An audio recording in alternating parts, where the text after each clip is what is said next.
नमस्कार दोस्तों, लगभग 2 बिलियन साल पहले राजस्थान के बीचों बीच दो कॉन्टिनेंट प्लेटें के टकराने से एक पहाड़ों की दीवार खड़ी होती है।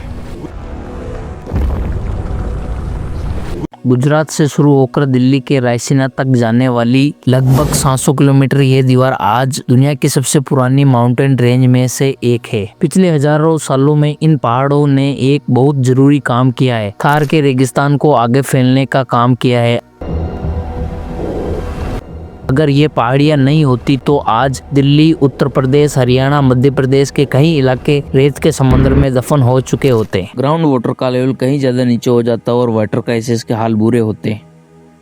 एयर पोल्यूशन की तो पूछो ही मत। बिना इन पहाड़ों से रेगिस्तान से आने वाले डस्ट और पार्टिकल एयर क्वालिटी को बद से बेहतर बना देते हैं। ये है दोस्तों अरावली माउंटेन रेंज। यही खतरा आज देश पर मंडरा रहा है। सरकार एक नई डिफिनेशन लेकर आई है अरावली के, जिसके अनुसार 90% से ज्यादा अरावली पर्वत ऑफिशियल ही नहीं रहेंगे। पहाड़ों को पहाड़ ही नहीं माना जाएगा। उस पर मौजूद जंगलों को काटा जाना, माइनिंग और कंस्ट्रक्शन और भी आसान हो जाएगा। ये लोगों तक खबर पहुंची तो राजस्थान और हरियाणा के कई इलाकों में लोगों सड़क पर उतरे और प्रोटेस्ट किया। सोशल मीडिया पर जमकर आवाज उठाने लगे।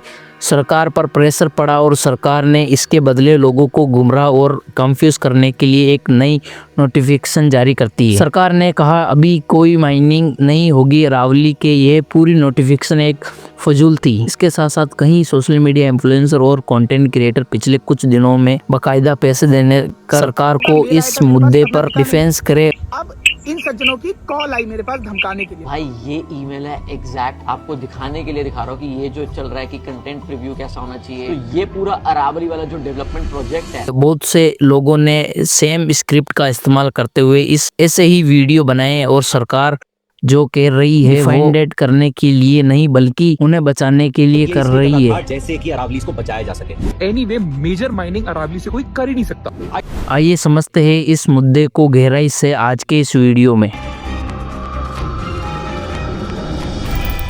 असली कहानी की शुरुआत होती है मई 2020। सुप्रीम कोर्ट ने अरावली माउंटेन रेंज को माइनिंग से बचाने के लिए मोदी सरकार को आदेश देती है अरावली की एक यूनिफॉर्म डेफिनेशन हो। सुप्रीम कोर्ट का यह मानना था कि अरावली माउंटेन रेंज को और भी आसान होगा प्रोटेक्ट करना जब इसकी एक यूनिफॉर्म डेफिनेशन होगी, क्योंकि अरावली माउंटेन रेंज 4 राज्यों से होकर गुजरती है। गुजरात, राजस्थान, हरियाणा, दिल्ली। सबके मुताबिक अरावली उसे ही माना जाएगा जिसकी हाइट 100 मीटर से अधिक होगी। इसके अलावा उसे अरावली रेंज माना जाएगा जिसके 500 मीटर के भीतर 2 या 2 से अधिक पर्वत होंगे।